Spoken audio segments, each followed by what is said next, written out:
Respectable dear Lord Hamid, all the speakers, guests, good evening. I thank everybody for sparing time to come this evening.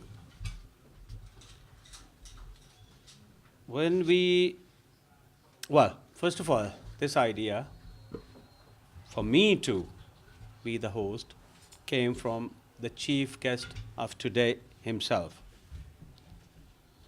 And when he told me that I should be involved in this type of work, honestly speaking, I wasn't sure myself as well what it is all about. And since we have been arranging this, and I'm very grateful to Very Wicks, who is the actual power behind this evening, the only question we had from everybody was that, what is it? Why are you doing it? What is this? And more we thought about it,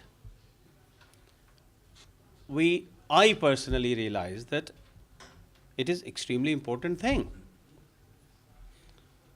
And it is very, very important for us, for our next generations, and for everybody living in this country. I'll invite my first speaker, Ian Gray. He is an entrepreneur who has been working in the mechanical industry for the last 2 decades and is currently running a few small businesses in North Hampshire.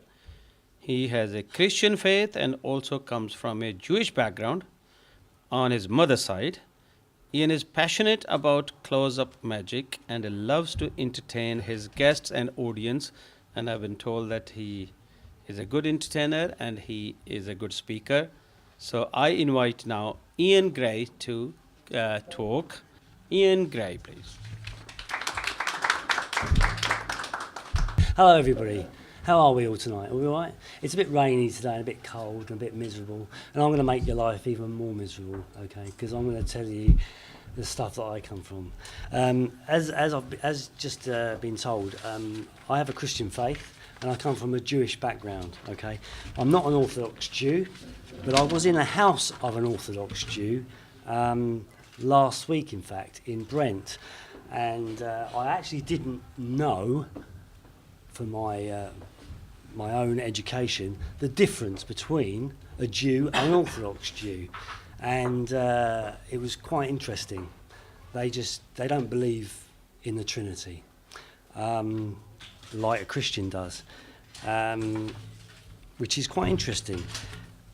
There was a guy many years ago who wrote a book called "Who Moved the Stone?" Okay. Now this guy went over. He was an atheist. Okay. Didn't believe in God or anything. So he went to the Middle East, to Israel, to disprove the resurrection and the crucifixion of Jesus. Okay. Because he wanted to make sure that it was not true. Unfortunately, he found too much evidence that there was a crucifixion and resurrection. He found too much. And he wrote a book called Who Moved the Stone, okay? And many people have read that book and become Christians through that book. Now, what I'm going to do is I'm going to read you an excerpt out of the Bible. Now, the Bible is a book that Christians use, okay? It's made up of 2 sections, the Old Testament and the New Testament. The Old Testament is what we call the stuff before Jesus, and the New Testament is basically his life, his crucifixion, and his resurrection. Okay? Happy with that? Say yes, we are. Give me a bit of feedback. Okay. Usually I'll do a bit of entertainment, but I'm being serious tonight. Now, what I'm doing, I'm taking an excerpt out of the book of Matthew. Now, the book of Matthew is in the New Testament. Okay, and one of the interesting things about the Bible, okay, is the New Testament has the Old Testament, and the Old Testament has the New Testament. Now, you don't have to be a member of the clergy or any hierarchy to know the Bible. All you've got to do is read it and understand it. How do you understand it? Very simple. You've got to be born again. That means that you have to be full of the Holy Spirit. If you can do that, you can interpret the Bible. Thank you very much for listening.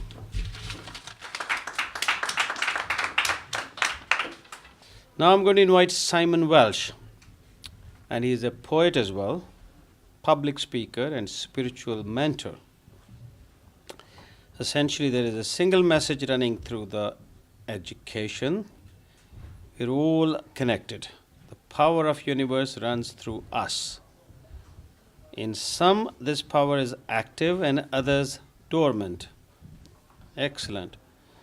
Every exercise is an invitation to step out of dormancy and into activity, where we can dance our own unique dance with pride and joy, and shift into the understanding of what it truly means to be our own hero and to live in love rather than fear. Excellent message. I invite Simon Welsh, who will explain himself. Good evening, everyone. I'm going to just stand like this. I hope this is good enough with the mic, and it feels like a good, nice acoustic room. So my name's Simon Welsh. A bit about my background. My dad is a Christian. He was brought up in South Africa. My mum is Jewish, brought up in Hampstead, so theirs was quite an unlikely meeting.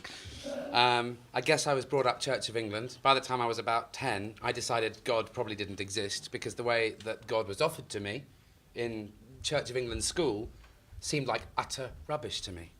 This man sitting on a cloud, watching, judging, pointing, keeping score, who you pray to in exactly the same way that you pray to Father Christmas. It seemed kind of ludicrous. So by the time I was 18, I really thought, I must be an atheist. This is what I must be. I must be an atheist. When I was about 25, something happened to me which I would call a miracle. And it was so sudden and so profoundly beautiful that I had to start challenging what I thought I believed about the world. And the poetry that I was writing, and I'd been writing for some years, started to take on a different form. And so I talk quite a lot about God, or what I believe God to be, outside of a biblical context, which I hope is a message that every religion would say, yes, actually, the underlying message of our religion is that. I would like to think that I'm attempting to find my way to an explanation of what God is that no religion would be able to argue with. That's I think, the journey of my life's work. It was very important to me the day that I realised that I believed in something. Because when people are atheist, and there's a lot of people in the world that are atheist, there's this sense that we're fighting the battle alone, that we're making up the story, that there was nothing before we were born, that there's nothing after we die, and that actually everything within this life is inconsequential, it doesn't really matter. That is what causes irresponsibility, ethical and moral irresponsibility. People do what they do. They get their jobs and they earn their money and they leave their legacy to their children, or they don't have children and they don't leave a legacy. But gone are the days, apart from in certain sects of certain religions, where people are prepared to put themselves into a story that started before they were born and is going to go on after they die. And when people get reconnected to source energy, which you can do successfully through any religion if you embrace the messages of love within that religion, the messages of unconditional love. And a lot of people, they don't understand unconditional love. It doesn't mean loving people however they behave. It's actually a type of love. And in the English language, there isn't really a word for it. We have this word for love, but the way we use the word love in this language, we actually describe the love that celebrates communion. And that communion is very seductive, because when it doesn't happen, we feel alone. We're always looking for, celebrating, and being together. Unconditional love is best described in the Greek word agape.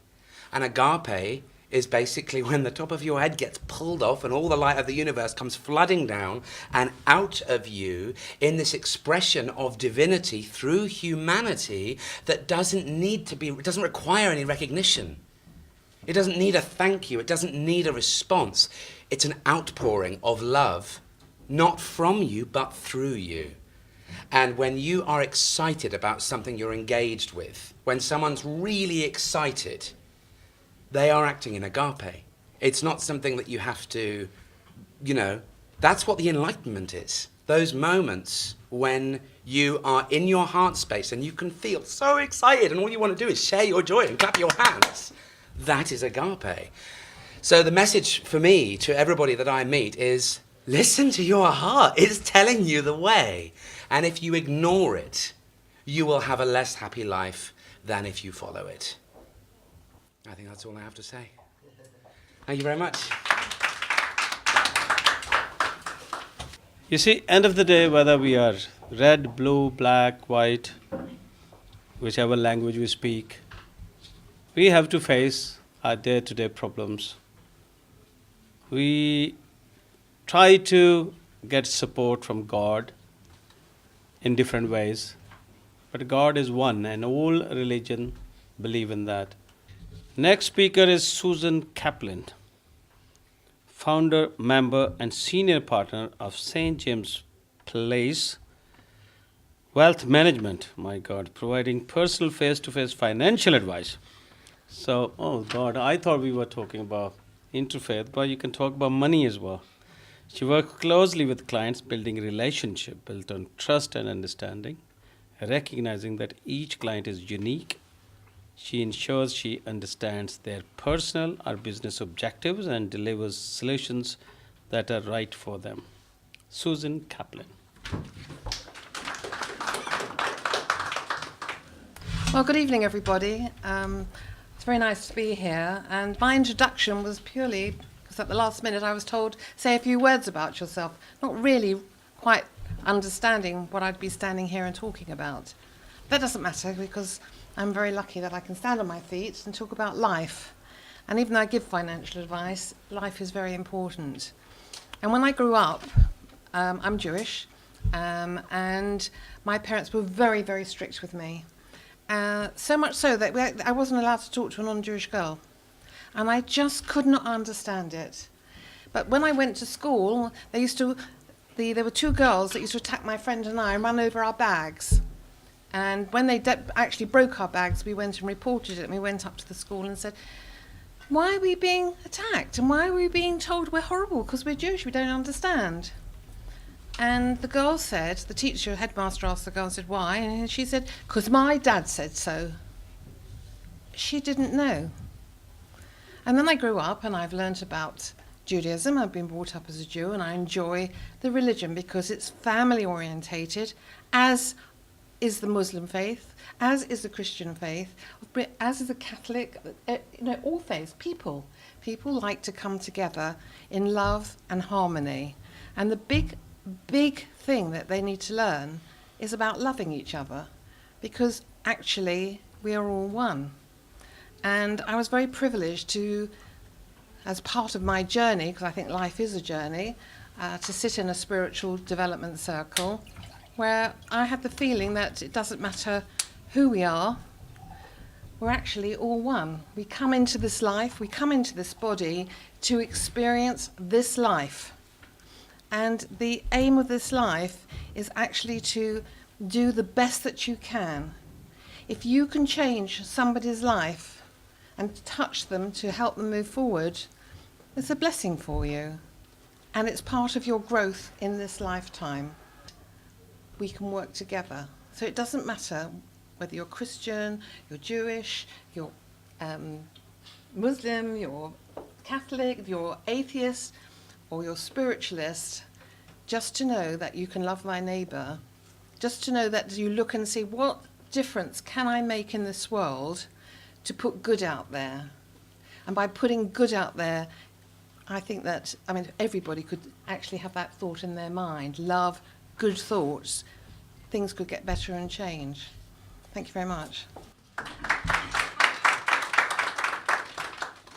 Lord Hamid has worked in medical sector for many years. He was in Cromwell Hospital. He has his own speciality. Lord Hamid is involved in interfaith harmony and dialogue, for which he regularly undertakes public speaking, receiving the Sternberg Award for his work on interfaith matters in 2005. In 2007, he was awarded the Ambassador for Peace Award by the Inter-Religious and International Federation for World Peace in 2006. He was appointed High Sheriff of Greater London, and as long as I know, he was the first one from probably Asian community or from from communities.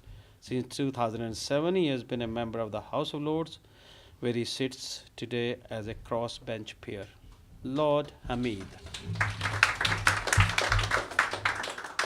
Thank you on behalf of all of us for this superb evening where we have gotten together to talk to each other, listen to each other, and hopefully carry a message. First of all, let us please give a big hand to Ashraf. Thank you. Well, ladies and gentlemen, of late our society has become increasingly concerned for our physical security from the threat of extremists and terrorists.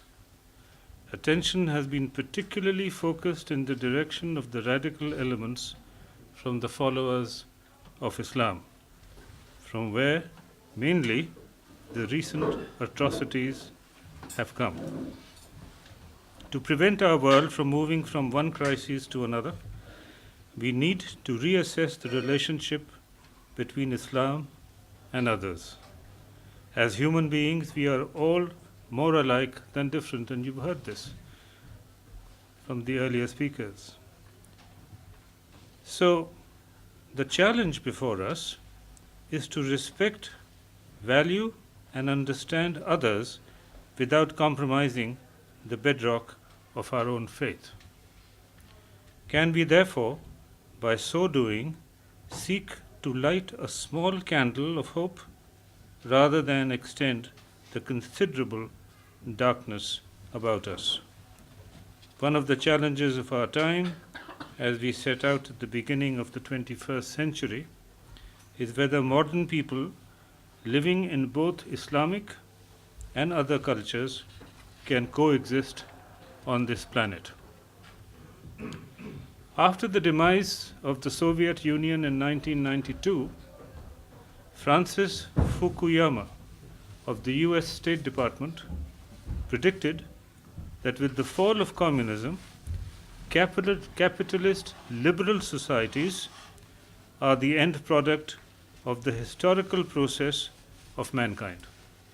He predicted that the days of Islam are numbered, leading to its demise as a major world religion. Soon afterwards, Samuel Huntington from Harvard University warned in his book, The Clash of Civilizations, that future wars will not be between nation states, but between civilizations, and that the Chinese and Islamic civilizations were a challenge to the West. From our own shores, the eminent Bishop of London, the Reverend Richard Charters, suggested, suddenly it has become urgent to distinguish in our country between helpful and lethal religion, and to find the way to initiate the young into the former rather than the latter. From the Islamic world, the renowned scholar Professor Akbar Ahmed explained the present disorder in community relations as symptomatic of globalization and internal politics. It is important, therefore, to understand Islam post 9/11 in the early part of the 21st century. The hijackers of the 4 planes on 9/11 not only killed thousands of innocent people, but also created a great paradox for Islam, which sees itself as a religion of peace and is now associated with murder and mayhem. The West must understand Islam because of the sheer numbers of the followers of Islam around the world. There are presently about 1.5 billion Muslims living in 57 states. The projection for the year 2050 is a world population of 11 billion people, 25% of which will be Muslims. Presently, over 25 million of Muslims live in the West, of which 7 million live in the United States, 5 million in France, and over 2 million in the United Kingdom. Also, Muslim nations are indispensable to American foreign policy. Of the 9 pivotal states on which the United States bases its foreign policy, 5 are majority Muslim states. Muslims' view of America is also worth examining. They see the emergence of the United States as the sole superpower and a new global imperialist driven by greed, mendacity, and stupidity.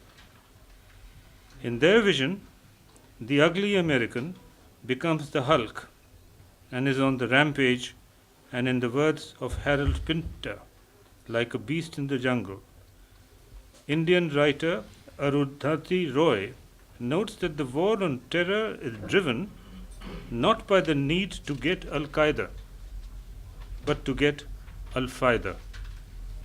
The word Faida, translated into English, means al-Prophet. Analysts like these see a label of malicious, gnome-like figures who live in the half-light called neocons and drive the American engine. Many Muslims believe that the savage cruelty and cynicism mirrored in the abuse at Abu Ghraib prison, Guantanamo Bay, and at Bagram in Afghanistan, as well as rendition flights, waterboarding, and other methods of interrogation, are a consequence of the culture engendered by this leadership.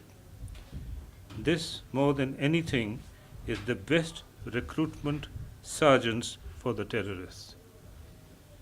Since the late 20th century, the Muslim world has been plunged into the age of globalization, which to many resembles a new form of Western imperialism. Its emphasis is on producing the most goods at the lowest cost, along the way accumulating wealth and higher standards of living, for some regardless of the cost to society. 2 minutes. Okay, I'll flip. What has further affected the Western view of Islam is the ongoing drip feed of anti-Islamic statements by the media. The resultant product has been Islamophobia, with frequent use of the terms Muslim fundamentalist or Muslim terrorist. This is explained by the distinguished writer from India, M.J. Akbar, explaining what is a fundamentalist. A believer, he says, can only be true to his faith if he believes in its fundamentals. He explains that he fasts during the month of Ramadan, which is one of the 5 fundamental tenets of Islam. Just as this month we've got Lent in the Christians. So does that make him a fundamentalist because he's following some fundamentals of his faith religion? No, he says, because the holy book of the Muslims, the Quran, repeatedly commends coexistence, lakum dinakum walyadin, your religion for you and my religion for me. And la iqra fi al-din, let there be no compulsions in religion.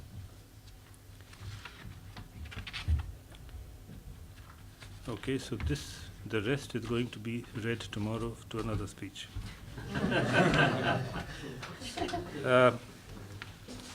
Now, finally, interfaith dialogue is the only way forward for addressing differences among faiths. This dialogue is no longer a luxury of a few well-meaning individuals. It has become a necessity in demanding action, without which only catastrophe stares us in the face.